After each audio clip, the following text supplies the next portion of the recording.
All right, and we return to the Scooby Doo podcast with me, Chris. And me, Mo. Awesome, and we just have to get through one more. This is the last one we just have to get through. Honestly, I almost skipped this one. Today we're doing Scooby Doo in Arabian Nights. I don't remember watching this, but by the cover and everything, and don't judge a book by a cover, whatever, it looks terrible. And I think it actually is terrible, so I might not be too far off. I can remember that I did watch it. I remember none of the content that I saw. And it's probably going to be horribly racist. I don't know about that. So the reason I almost skipped it, let me just run down the summary real quick, is Scooby Doo and Shaggy travel to Arabia to become the Caliph. Is that how we decided to pronounce it? Caliph? Yeah, the Caliph's royal food tasters. But they bite off more than they can chew and are forced to run for their lives. It's a wild magic carpet ride as Scooby Doo, Shaggy, and their genie, played by Yogi Bear, and a jolly sailor named Sinbad, played by Magilla Gorilla, take you on an adventure of mistaken identities, exotic locations, and fun-filled action and surprises. It sounds like a clusterfuck. It sounds awful. I almost skipped it because it has Yogi Bear and Magilla Gorilla in it, and I said at the beginning of this podcast, I don't want to do any Hanna-Barbera specials. Right. I just want to do Scooby-Doo. But this one's called Scooby-Doo. Yeah. It's Scooby-Doo in Arabian Nights. He's the featured act. He's the star. Kind of felt like we had to do it. That was a poor decision. It doesn't even have any fun... Oh, Scooby-Doo Concentration Challenge. Yes. Stop looking at the special features. Don't look at the special features. But they're special features. That's not what we're here for. We could miss some important Easter eggs. What are they called? Easter eggs? I don't know. I think that's what you're referring to. Sorry, everybody. I don't know. But again, it's upsetting because there's 100% not a mystery in this. So the reason I'm sure that I've seen this is because I remember that at the beginning, they're brought in as food tasters, and they're like, we just get to eat. That's our job. It's awesome. And then they find out that they're tasting for poison. And then they eat all the dude's food. Because they don't understand their job. Your spoilers. I think you basically explained the whole movie. Also, spoilers, they survived the movie. Damn it! Well, actually, I'm glad because the next movie is totally worth it, I hope. If I recall correctly. Yes. Yeah, the next one is going to be good. In fact, most of the ones after this are at least going to be fun to watch. They might be kind of dumb, but they'll be way more enjoyable. So yeah, like that. I remember that, and then I remember nothing else that happens in the movie. So I don't know if I caught it on TV or what. I was like 5, probably. Yeah, I don't think I remember anything about this. I would have remembered Yogi as a genie. I don't remember Yogi as the genie. I remember nothing about this except for they eat all of some guy's food. If there's a scene with an elephant and Scooby, I may have seen this. Because that is something I remember. That's the least specific thing. Right. So I'm not sure. So there's a My movie. My childhood was very blurry, okay? Yeah. You ever seen that? I'm not going to plug another show on our show. There's a funny thing I'll tell you about later. But, yeah, so. Also, I'm just upset that they use the phrase, take you on an adventure of mistaken identities, exotic locations, and fun-filled action and surprises. That immediately lets me know that this is terrible. Nothing good can come from that. I like the, when you were reading it before, the first sentence is, Scooby Doo and Shaggy travel to Arabia to become, but they are forced to bite off more than they can chew. Because poison. It's great. That's some good writing right there. Also, there's no amount that Scooby and Shaggy can bite off that they cannot then chew because they're cartoon characters and they swallow entire plates of food. I think they'd be the best to detect poison in foods. But then there's nothing left to eat. That's the problem. Nobody gave them a job description when they hired them. They were just like, we've come all the way from America to be food tasters. And they're like, yep, you're hired. You notice whenever they get a job, they don't apparently really read it and digest what they're doing. Like I think the like the before the ghoul school, Yeah. like they were very surprised To find out that it was a ghoul school. Yeah. And before, I think in every other one we've watched, previous careers include Hollywood actors and race car drivers. How do they keep getting hired when they clearly never know what they're supposed to do? You know, that's the problem with today's economy, is I just can't do random things. Like, if I had the resume that Scooby and Shaggy did, like, they'd be like, I'm sorry, but you're going everywhere and something might be, you know, wrong with you. Yeah. Also, this printing of this disc, I don't believe this is when the movie was actually made, but this printing was done in 2003. Who thought this needed a re-release? What's the market for this other than me doing my stupid podcast? I was about to say you. They made it just for you. Congrats. Also, I got this used, which means somebody got it and was like, I made a mistake. I think children are the reason things like this happen. We are eventually going to reach the point where we're going to have to stop buying these and we'll have to, like, stream them or something. Yeah. Like, I'm going to have too many in my house. Just kidding. We're going to buy all the movies. All the Scooby Doo movies. No, we'll, like, rent them or something. Like, I'm going to pay for them, but we're going to reach the point where I can't have all these discs in my house. I'm already buying the, like, fun packs to cut down on the number of DVD cases I have to store. Yeah. Like, one day these are all going to end up in a box labeled The Mistake I Made in 2018. And I helped. You can have half of them. Alright. Smaller boxes. I think maybe we shouldn't further delay our torture. Oh, fine. This is a job now. I hate it. I don't want to talk about this ever again. After this, we never talk about this again. Fine. Okay. We'll be back after the movie's over if we're still here at all.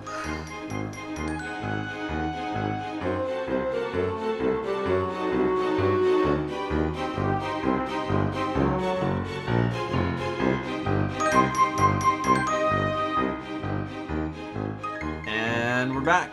That happened. That was nice. It was weirdly pleasant. I feel different than I did before we... It wasn't like amazing, but I generally enjoyed it. I was like, this is fine. This is good. Yeah. I will say I'm a little annoyed. I don't think this should have been on the list that I'm using of like all Scooby Doo movies, and I don't think it qualified for this podcast. We're doing it anyway because we like watched it, we did the intro and everything, but this Scooby Doo was there much in the same way LaCroix tastes like fruit. I fucking love LaCroix Burns. I've never even had LaCroix. I have no opinions about it, and I like sparkling water, but the LaCroix Burns are so funny. Well, LaCroix, it tastes like a fruit burped in your mouth. My favorite is LaCroix tastes like you had sparkling water and someone yelled the name of a specific fruit in the other room. That, yeah. I really like that's good. Very true. Gives you the faintest illusion. Anyways, But this gives you the faintest taste of Scooby Doo in that Scooby and Shaggy have the intro, an intermission, and the end, and then the bulk of the movie is 2 stories they tell. So this is literally 2 Hanna-Barbera shorts. Right. There's a Hanna-Barbera short that features Yogi Bear as a genie in definitely not Legally Aladdin. And then there's a Hanna-Barbera short where Magilla Gorilla plays Sinbad, which is not an intellectual property, so they can just use that. That's fine. Right. That's free license. I think also Aladdin might be free licensing. Disney's Aladdin, though, they get really close. They do. They, like, skirt a lot of lines around Disney's Aladdin. Right. Although, like, honestly, if I saw this thing and just looked at it, I'd be like, you know what? You need all the help you can get. Sure, just borrow it. But no, they didn't need that much help. It was actually, like, there were some parts that really tickled me. Yeah, just so that we're clear when we get started here, we have a lot more notes for the first story. Yeah. And we'll get into why later, but I don't want y'all to think you're being cheated. That it's... Spoiler, it's because Chris and I have very poor... No, actually, attention span. No, it had nothing to do with my attention span. I honestly just didn't have as much to say about the Sinbad bit. Like, we'll go into why, but Yeah. that's just the case. It isn't bad. I actually enjoyed the Sinbad bit a lot. I have less to say about it, though. Yeah. I loved the pacing. I loved the pacing of this. Like, I stayed awake. The pacing was got very really important. good once they got into the stories. Yeah. The actual Scooby Doo start. The intro was not good. The intro was half the budget, though. Yes, it looked like they gave it always- to a, like, out-of-house studio to Uh-huh. animate really quick so they could Right. put the rest of it together. It was definitely a different animation team that did the Scooby segments Uh-huh. than did the story segments. Stories, yeah. But just to start with, so I started with Scooby's barely in this because I had to write that at the top about halfway through when I realized they weren't coming back. Right. And so my first note is immediate magic carpet. Intro credits are done using magic carpet swiping across the screen to switch names. Right. That feels a little culturally insensitive. A little bit. Actually, this wasn't as racist as I thought it was gonna be. They actually, like, towed the line pretty well. Like, the dress. That's because there was very little, like, speech. But yeah, there was some stuff, though. Also, so we're given... They did gentrify it, yes, but... Yeah.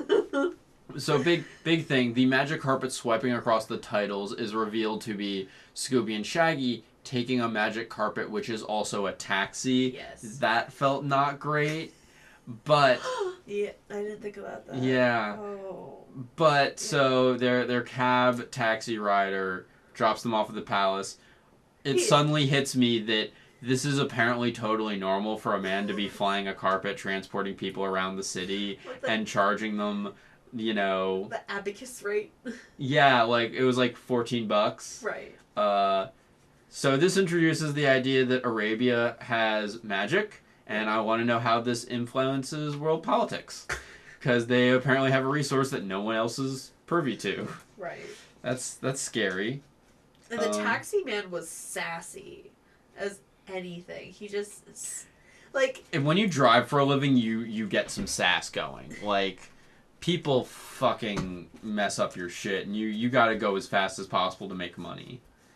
Let's see, I marked down that there were different animators for this. Everyone's slightly British.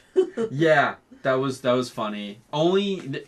Literally everyone's accent is just determined by their character type and not their nationality. Right. The chef is British because he's a chef. The guards, definitely not British because they're guards. Shouldn't the chef be, like, French, though, if that's the case? Cause... That's what I thought they were going for at first until I nailed down the accent is definitely British. Right. Someone came in while we were watching and said that's probably due to colonialism, but I don't think they thought that one through enough. I think they were literally just like, do an uppity accent for the chef because he's a chef. By the way, random people walk through Chris's living room. It's because I don't own this house. But they let me use their living room, so that was cool. I feel you. And then, so they're hired as the royal food tasters. As I said, they eat the not Sultan, I almost said Sultan. Caliphs. Yeah, they eat the Caliph's entire lunch. He's, like, annoyed, but not actually, like, frothingly angry about it, because the Caliph turns out to be, like, 9? Something like that. I don't know, it was very disturbing. Yeah. He sounded like it's Carl from Johnny Bravo. Carl is Yes. the really nerdy guy Yeah. in Johnny Bravo. I checked a couple of the voice actors on this. I did not check him. I should have. Yeah, well, I mean... But he, Star-studded. I do think that a lot of people who work in this do a ton of animation work. Yeah. I think that this was kind of like a Hanna-Barbera house team of voice actors all getting together. Like, hey, you do anything for Hanna-Barbera? Come in here real quick. They had a guy who worked on Jensens and Baby Flintstones. They had another guy who worked on a bunch of other stuff, like Smurfs. Like, just anybody they had available, just go in, do some characters for this. Because it's all background stuff for the most part. Yeah. So he's pretty chill about it. He's like, you ate the royal lunch, and that's not cool. What do we do to people who do that again? Oh, right, death. So we're gonna kill you. And he's not angry. He's just like, right, that's what we do. That's what we do. He doesn't have any concept of mortality. Or justice, really. Yeah, he's just like, well, that's the law. Kill Morals. him. Yeah, like he seems like have many concepts of in his anything. head. Like he's just, and like they made the ruler of this assumedly Muslim nation the whitest, nerdiest guy. It was just very weird. Very nerdy, very white, but also didn't make him like more competent than the other people who live there or anything. Right. So it didn't feel like it was racist, just an odd choice. Yeah. So then they have to run away from the guards. They run into the harem chamber where he's going to choose his wife because coinky dink. You, as a parent, now have to explain what a harem is to your child. We know how difficult it is to explain things to children. Yeah, have fun with that. The guards can't come in because it's the harem room. And the Sultan doesn't want to hear about how the guards do their job. So Shaggy disguises himself as a woman, and the Sultan's like, you seem totally down to bang, or whatever, like. Basically. Yeah, no, that is what happened. He was just like, you're hot, but his glasses were gone, so he got, like, I guess, like, beer goggle vision or something. I don't know, everyone's hotter when his glasses are off, apparently. Yeah, they get knocked off when Shaggy and Scooby are running away from the guards. Right. And he tries to put them back on.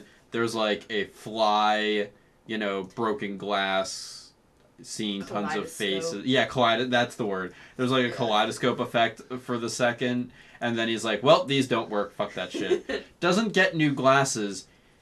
He runs the country. Why doesn't he have backup glasses? What if they need him to read something?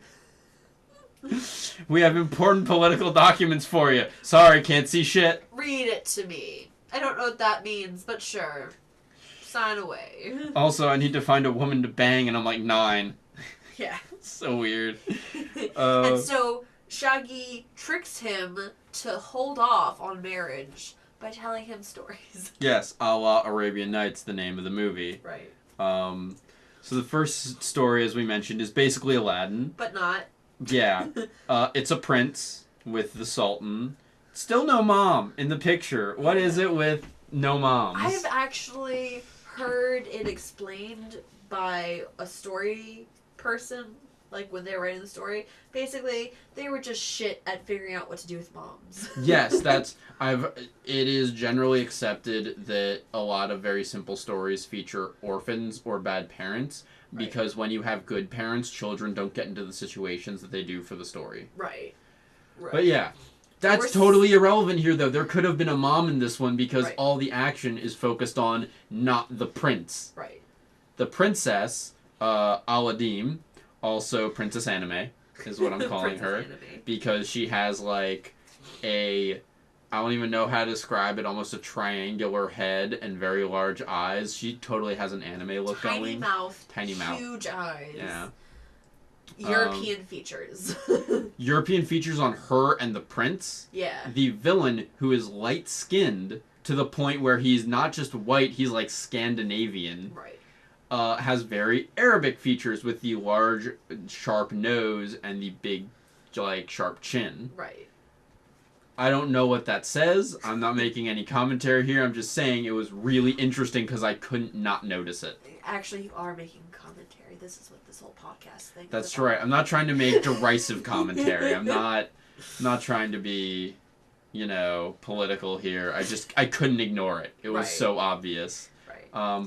But so she is living as a commoner because she was stolen away, so she couldn't marry the prince. And the prince needs to choose another bride, but none of the brides are as good as her because they were set to be put together at birth, and arranged marriages are perfect, and no other marriage is as good as that. Right. You know who you're going to marry when you're 6. It's the point of this story, apparently. Getting over that, because it's the least interesting thing that happens. So, much like in Aladdin, the court wizard set all this up, had her kidnapped or kidnapped her, moved her in with commoners, and did all that, so the prince wouldn't get married, which is a convoluted plot if I've ever heard one. Right. Let's steal away the prince's current bride so that he won't pick another bride out of the literal hundreds of other brides that will be brought to him. Thus, he can't be the ruler, and rulership will move to me, and also, is being the court wizard like the worst gig in town? It seems pretty good. You get to Yeah. live in the palace where literally all the money in the country is. Uh-huh. You do occasional work sometimes, and you make super bank. Right. Like, Plus, like, somebody listens to you. And, yeah. like, that's the kind of job I want where I'm underneath someone, but they come to me for advice and stuff. Like, that is both powerful and powerless. Like, it's perfect. Also, the rulers, like the Sultan, genuinely listens to him Right. as the advisor. He calls like, him his old friend. yeah. How you gonna betray your old friend?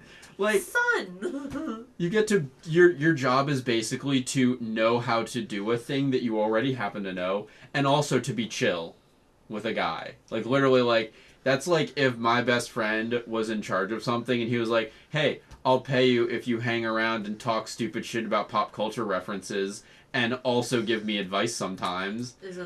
I mean, I guess he doesn't pay. I don't get paid for that.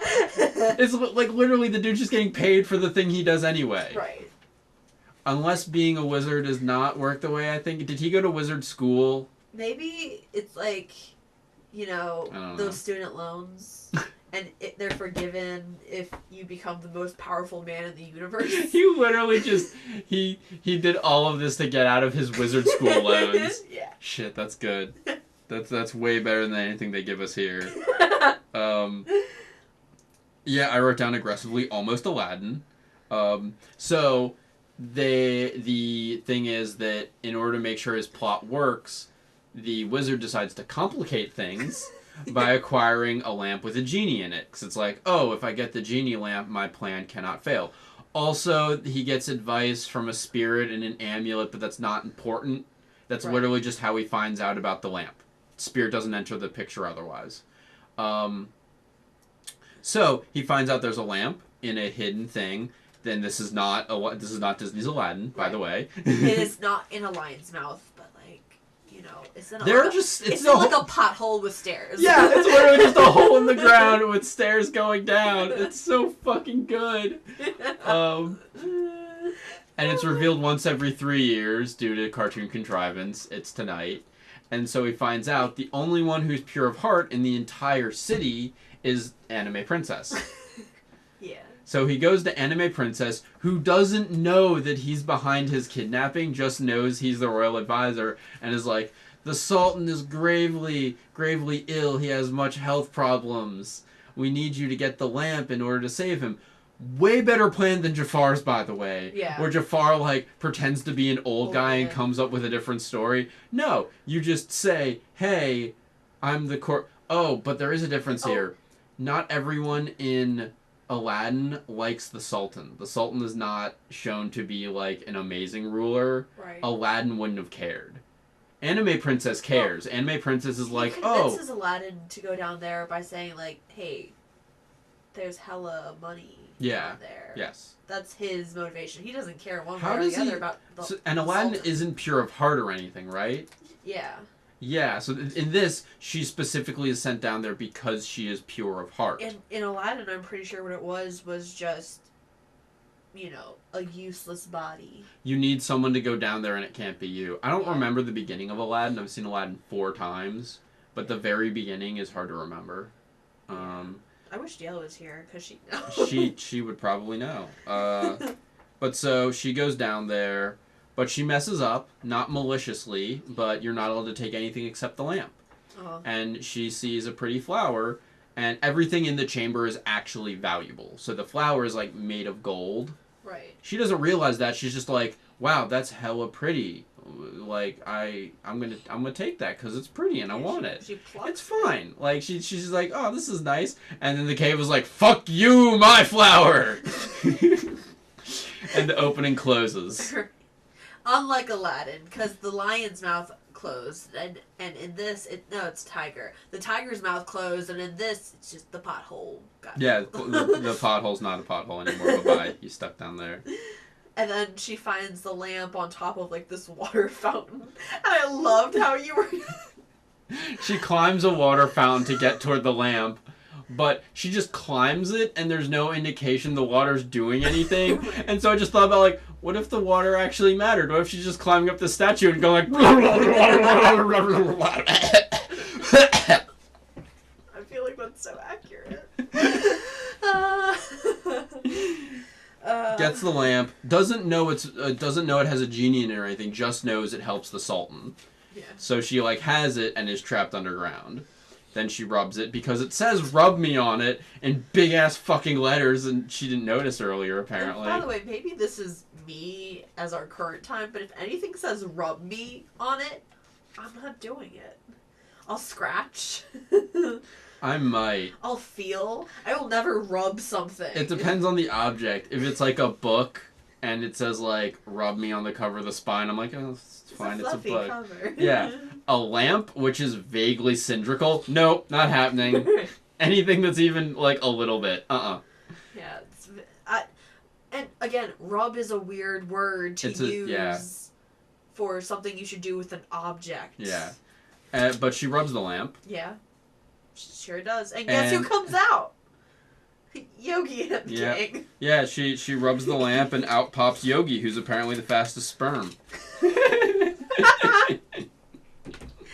Sure. That's a really dumb joke. Yogi.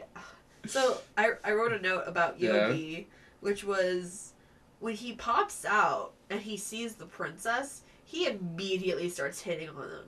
And what is with Hanna-Barbera and bestiality? I have questions. I think it's just a disassociation. It's Hanna-Barbera does a lot of animals, like they just do a lot of cartoon animals. Hanna-Barbera also wants to have characters hitting on each other. There's just a disassociation between those two things. Yeah, they just think it's goofy. Yeah. It's Pepe Le Pew syndrome. It's Pepe Le Pew syndrome. But Pepe is attracted to another cat. I know. I'm just saying that's why they have all the flirting. Well, they think that kind of thing is funny. Oh, okay. And it just happens that some of their characters are humans and some of them aren't. And they're really bad at drawing the line. Yeah, they bothered me because, like, I think we've actually gone through 3... Out of the 5 Scooby Doo movies we've watched, I think 3 of them have had questionable relations. Like interspecies relationships, yeah. One didn't have humans involved, but there was a gorilla and a dog, and that's like,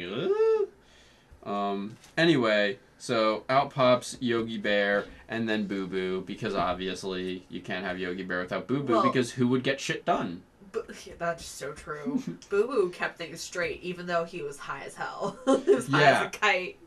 Yeah, Boo Boo's always got that droopy-eyed and acting weird. Voice. Yeah, so then from there it's almost verbatim Aladdin. Yeah. She's made a princess. Rules. Oh yeah, Yogi as a genie has no rules. He presents her with no genie rules. He just does a heavy suggestion of foods. Yes, he just mostly suggests food because he's Yogi and he's hungry. He does a, 30-second never had a friend like me, except it's just all food recommendations. Right. And that's it. That's all he says about the wishes. He's like, you have 3 wishes. Want to get some food? Yes. And it's like, wait. There's no rules? I can raise the dead? I can rule the universe? She doesn't notice any of these things, however. She's not very smart. She's not very... She's pure of heart. That just means she's ignorant. I mean, she doesn't know what she could have. Also, they later, as the movie goes on, and I'm not going to remember any of the actual stuff. Yeah. There are multiple times where people give vague wishes, and then he does basically what they wanted without counting it as a wish. Yeah. Well, no, they their wish is like, I want this, and he's like, cool, this comes with all this other stuff. Right. Like, he gets it the way they want it instead of having to get further instruction. Right. You can just wish, I want to be perfectly happy the rest of my life. And he'll figure that shit out. Right. Like, he just knows. His magic just makes it work. Nobody makes that wish. Right. Nobody makes that wish. It's so frustrating to me. Because it's so clear that you can apparently do that. Well, it's like, so I was wondering this whole time, because, clearly Yogi's also, hungry. no one wishes for world peace or an end to poverty, which clearly exists in this world. Well, but Yogi wants other people to get food, because he wants some. Clearly he does. And we realized, as we're watching this, that that's his genie's curse. Yeah. Is he doesn't want freedom. He wants food. Yeah. And that hurt the most somehow. Yeah, that was actually really... Yogi is hungry, and apparently is not allowed to just make himself food. Like, he can make food, but then he's not allowed to eat it until someone has wished for it and made it real or whatever. Right. So that's why he's always suggesting. So I put down that I think that being a genie is the result of a curse, and Yogi's curse was due to gluttony, and Boo Boo's curse was due to sloth. True. True is truth. I think there's a whole fan fiction there that I'm never going to bother to write. Get on it. Get on it, peeps. I have to be searching the Yogi Boo Boo fanfiction. Actually, I better specify Yogi fanfiction, because Yogi Boo Boo fanfiction's gonna get weird. We're not going to go down that rabbit hole. But then, so the only other thing that I think was, well, we'll cover a few things because there's some fun commentary to be made on it. But, so, she's made into a princess. She goes to the lineup of all the princesses. Yogi Bear banishes the rest of the princesses to the Shadow Realm. That was so funny. Oh my god. So they appear out of nowhere, and this bitch is like, "Get back on the line, sugar," and he's like, "Oh, okay," and he snaps, and she's just gone. appears. I'm just like, oh my god. He's like, "We are the back of the line now. Everybody else is vanished from eternity." Maybe they were just sent home, but it's way more fun to think about this fun cartoon romp where Yogi Bear murders several people. Just to be in the front of the line. And then Boo Boo, and then he's like, "All right, Boo Boo, you're my trainee, you're my genie in training." I don't know how that system works, but okay. I'll just accept it. Vanish all the rest of these people. And Boo Boo goes, "All right, vanishing, boop." And the princesses go, but the rest of the stuff's still there. And and Yogi's like, "Oh, almost, not quite." Boo Boo's like, "It's fine, I'm in training." Then the camels and the guards and stuff disappear. Just vanished from the realm of mortality. Who knows what happened? I just would like to think they're dead. Like, that's really messed up, but I really want them to be dead and just, like, not exist anymore. I actually really like the idea. I said banished to the Shadow Realm as a joke, but I genuinely love the idea of they teleport them to another reality because they just don't care what happens to them. Or like Shit. Dante's Inferno. I don't even care if it's hell. It's just like, hey, guess what? You're gone. But just like, these people were waiting in line and all of a sudden they disappear. It's like hell and they're like burning and torturing. I'm really fucked up. I'm sorry. It's a funny thought, though. I find that funny. But then they get into the palace. She goes to meet the prince. The prince has been replaced by the evil advisor. Yeah. He gets the lamp from her. Sweet talks it out of her grip. Uh-huh. And then he immediately starts wishing to be more and more powerful, just like in Aladdin. Except they don't outsmart him. She just gets the lamp back. Don't worry about it. The one thing I felt that was very important to cover about this is that when he starts wishing for more power than being just the Sultan, when he's like, "I could rule the world instead," Boo Boo and Yogi are like, "Oh, this old song and dance again." And I was like, how the fuck does this world work if people just every so often wish to rule the world? Right. Yeah. Like, what is the power vacuum dynamic there? If someone rules the world, then they die. The world immediately goes into full-blown war. Like, what happened? Like, and granted, this bothers me profoundly less than any other plot hole in any of the other movies because we're not dealing with an actual event that's occurring. We're dealing with a story Shaggy is telling to a child. This is a children's story. This is mythology. You can just skip shit and things don't have to make sense. Right. Like when the advisor wishes to be in charge of the universe, he's just made into a giant who can hold the world in his hand. And it's like, okay, sure. Like, Zeus had a daughter come out of a crack in his head after someone hit him with a rock. Like, weird shit happens, whatever. But I don't think of this as like a what is it called? Kind of like a religious myth kind of thing. It's just a fun story, right. You know?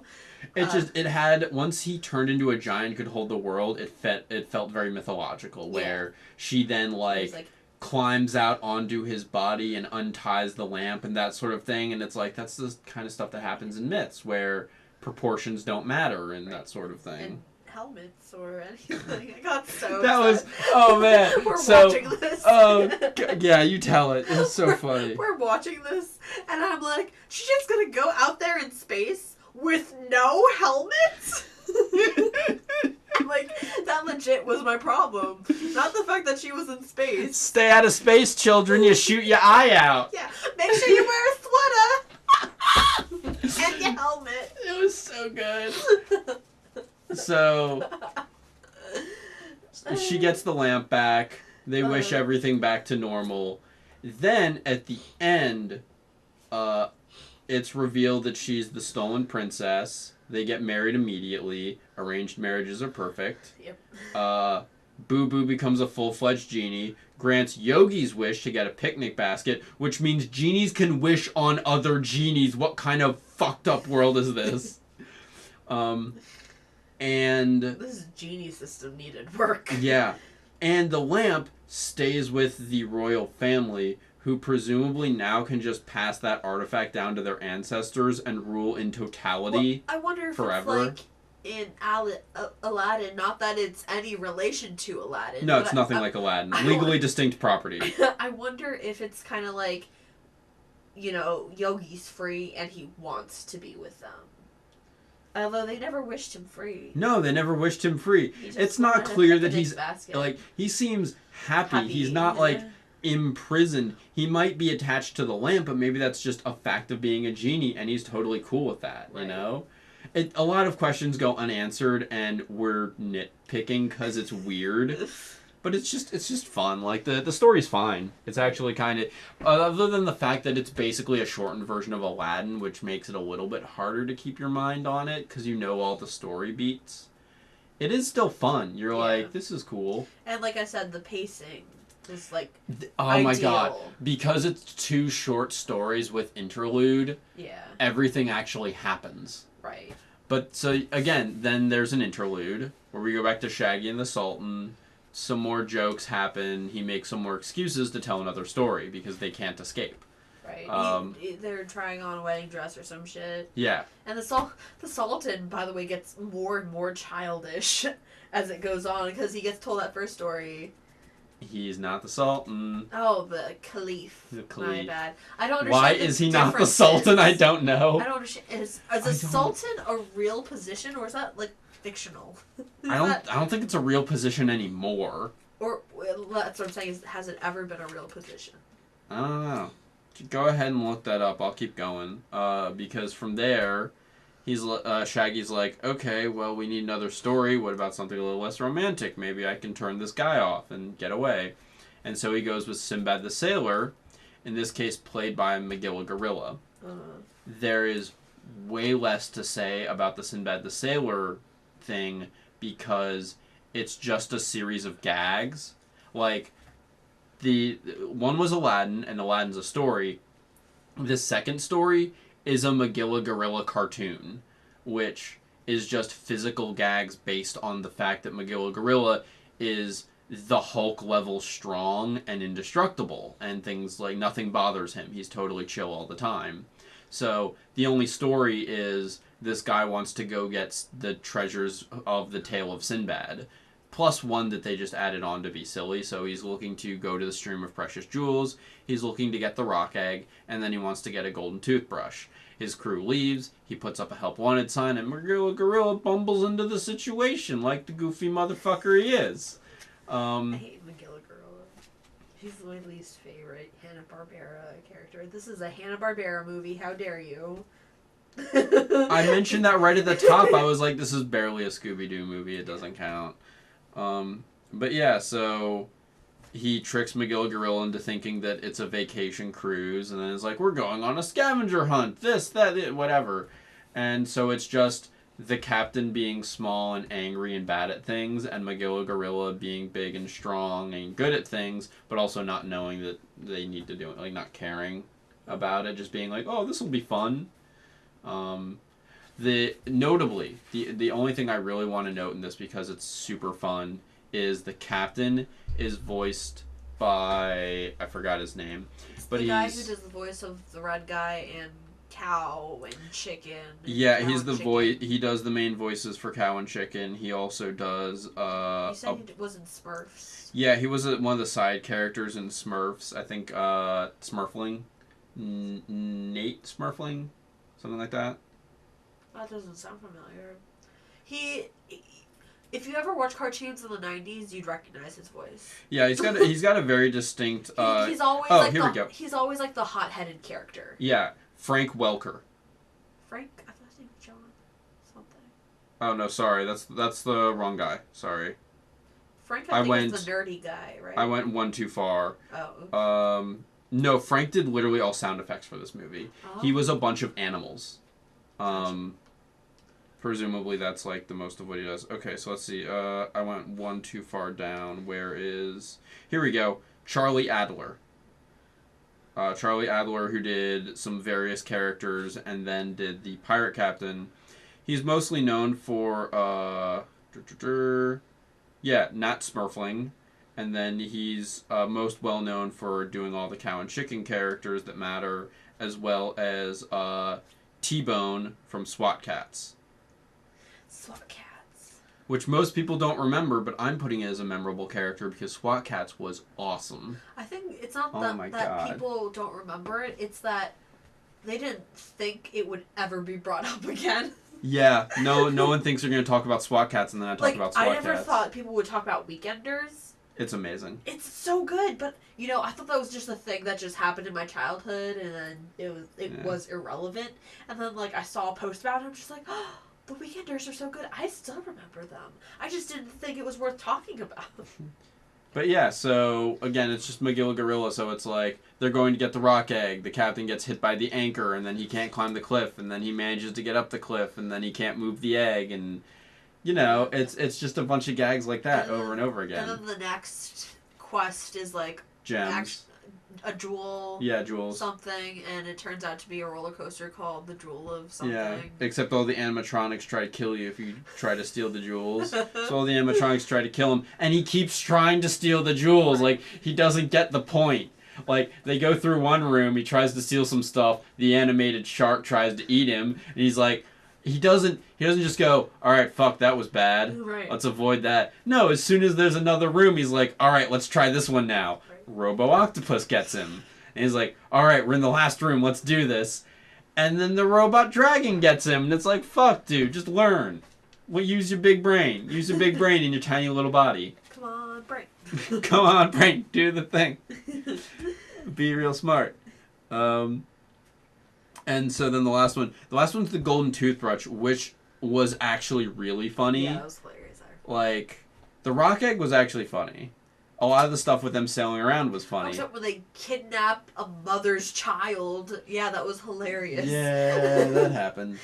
But it's going to be alright in the end because the captain has to lose. Right. He has to lose. There's no other way that the cartoon works. He's too belligerent not to lose. Yeah.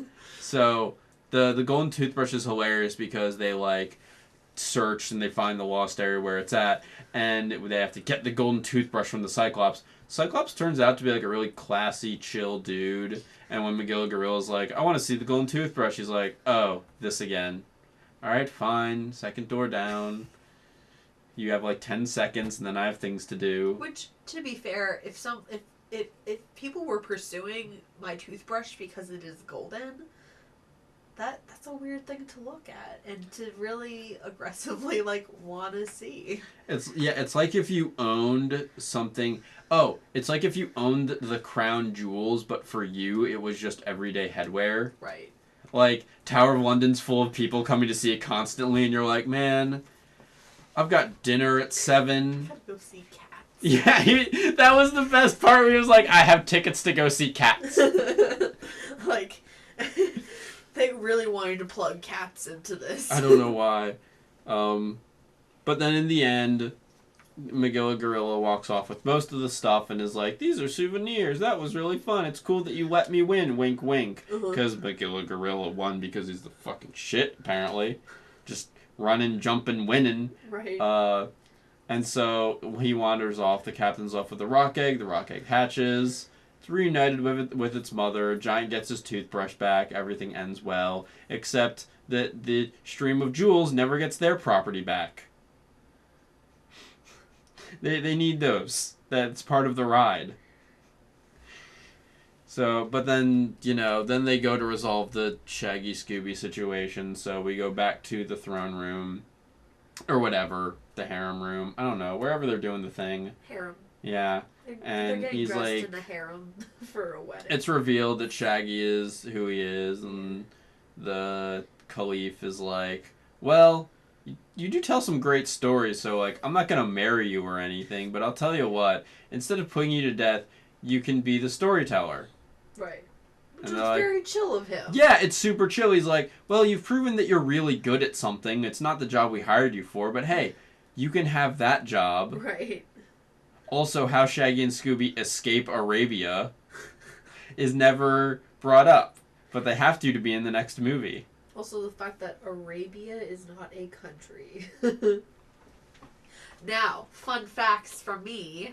Yeah? So, I've learned the difference between a sultan and caliph.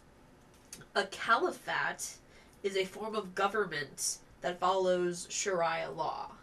Oh, whereas that's so specific. a sultan is an Islamic country, and most of them follow. Is it? Did I say Sharia or Sharia? I meant Sharia. but the caliphate, like they enforce Sharia law more because they are a religious and political leader, whereas a sultan is a political and military leader. So you're telling me that this cartoon has socio-political titles in it? Just two distinct socio-political titles. I think that would explain why he's kind of like, what's the law? Because his morals are basically, well, this is our law. This is how it is. That's it's been so like this weird. for years. That is so Whereas if it was weird. a sultan, I think they would be like, this doesn't benefit anybody. Like, yeah, the Sultan just makes laws based on what is good for the country. Presumably, obviously, you have dictators and stuff, but right. I mean, they're still following their beliefs basically because they are heavy. That's so weird. But the Caliph is more like black and white to the book. That's so weird. Yes. Anyway. But now you know. Welcome to the podcast. Oh, one other super fun fact that I found out because I got interested in who voice casts all this stuff while we were watching it. The voice actress of Princess Anime is Jennifer Hale. And anyone who's a huge nerd is going to recognize that name as the voice actress for Mass Effect and a bunch of other really cool stuff. But that's like the biggest one that gets her invited to conventions and stuff. So that's weird. I kind of want to take this movie and get her to sign it now. Like, just publicly shame her. What you stop that. Stop playing on your phone. Sorry. So do we want to, let's just figure this out right now, because we're not professionals, who cares? Do we want to do the new thing first, or do we want to do the Scooby Doo and Don't, and the reviews and everything? Scooby Doo and Don't. Okay, we'll end on that then. We got a new thing we're going to do. It's going to be cool. Yeah. I'm looking forward to it. So, now for Scooby Doos and Don'ts, where we go to Amazon and find a 1-star review and a 5-star review of this. I found a 1-star that I really like. There's also a 1-star that's just 1-star boring. That's it. Which I disagree. They didn't really watch. It's not helpful.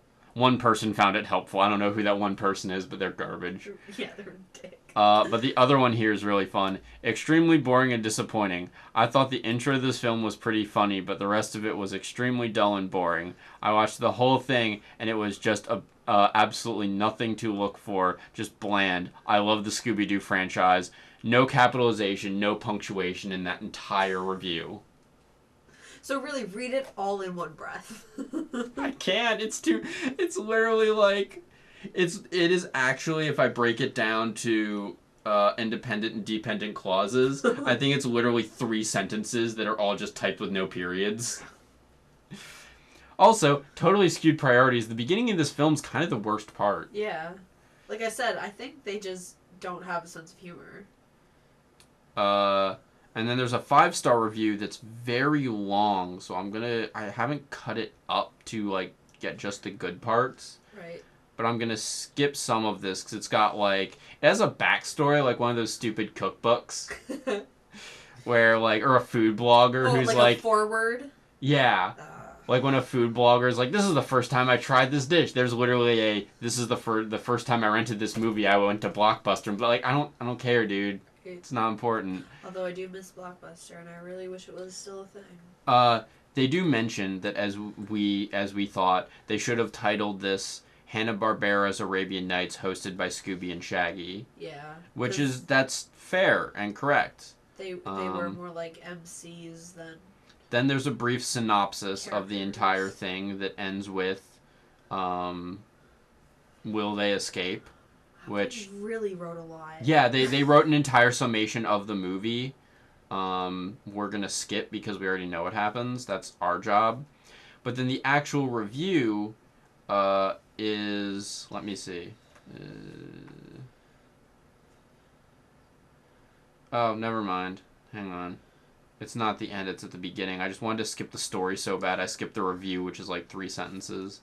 I was originally disappointed that they are not truly the stars of the story despite the title, but taken on its own, I enjoyed it much more than expected. And I can agree with that. I did enjoy it a lot more than I was expecting it to.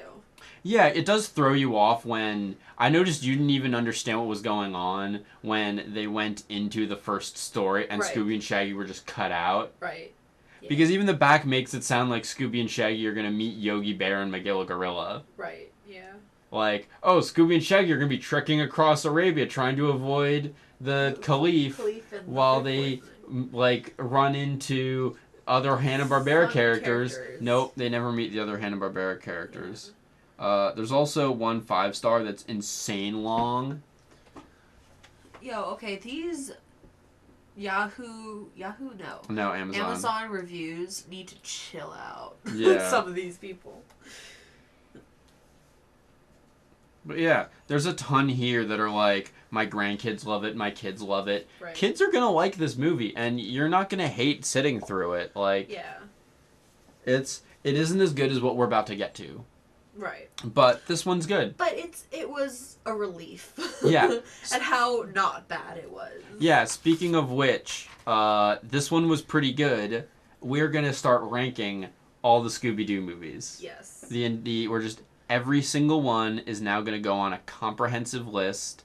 I don't know if I'm actually going to post this anywhere or anything just yet.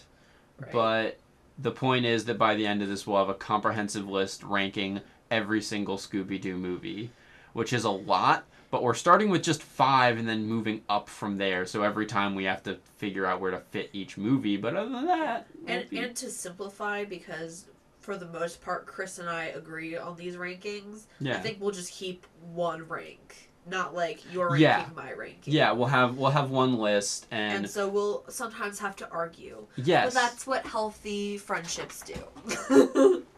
They argue about Scooby Doo. I ran into someone online and we were talking and seemed like we get along, and then they were like, "I don't like arguing," and I was like, "That's 90% of what I do." Yeah. Like, have you never read a comic book? That's all you do when you read those. Anyway, so starting at the bottom, Scooby-Doo Goes Hollywood was the worst. Yes, agreed. It may have inspired some nightmares. Number 4 was Boo Brothers, which we barely made it through. Yeah. It was so boring. And slow. It had fun concepts in it, and sometimes jokes would like really hit real well. Uh-huh. But other than that, there would be like stretches of 10 to 15 minutes where nothing is happening. There's no new characters, no story, nothing. And like chase scenes were way too long. Yeah. And just a lot of it was just Then exhausting. 3rd is Reluctant Werewolf, which also felt way too long. But enough weird stuff happened that we could keep paying attention. Yeah. And then there would be like Vampira White. Yeah. Just being dopey, and like that was weird and goofy and fun. And the domestic violence jokes. Oh, them abusive relationships. Lol. Arabian Nights takes 2nd place. This one was fun, but it was not as good as the first, which was Ghoul School. Right. Ghoul School just has a lot going on. It's got a lot of weird characters. I'm pretty sure this is actually just going to end up being the bottom of our list, though, as we start ranking the rest of these. Right. We might hit an occasional real bummer, but I think that these are the worst Scooby Doo movies up to this point. Like, I know the next 3 all go straight to the top of this list. Right, yeah. Like, yeah, just... It's going to be hard, actually, to rank the next 3 against each other, honestly. Oh, God, it's going to be so difficult. I think there will be a lot of arguments After that, it becomes a lot of, like, oh, well, do you want to put it above or behind, this one? Right. Like, we'll hit Cyber Chase, and it'll be like, well, is this better or worse than the Aliens? Right, yeah. That's all it's going to be. And I think we might have to get more specific about what we like. Yeah. Whereas with these, it's kind of like story-wise, animation. But, like, the next couple, I think we're going to have to go for, like, how the monsters are. Yes. The chemistry of the characters and all of that. Because, like, there's really nothing to how the characters are in these couple movies. Yeah, I do think that we should ixnay on animation, because the animation's obviously just going to be head and shoulders better with each movie that we watch. Right. Literally, as time goes on, their animation budget's going to get better. But as we compare the really good ones. Yes. Yeah. It's going to be hell. So, yeah, I don't want to... We've got a very great and very terrible time ahead of us. I'm actually really looking forward to this because I've kind of been scouting some of the later ones that I know nothing about, and some of them are apparently really good. Yeah. Like, not all of them, right. But there's a lot that people are like, oh yeah, this one that came out in like 2016, best Scooby Doo movie. And I'm like, fucking sweet, I haven't seen that one. Right, now I'm pumped. Yeah.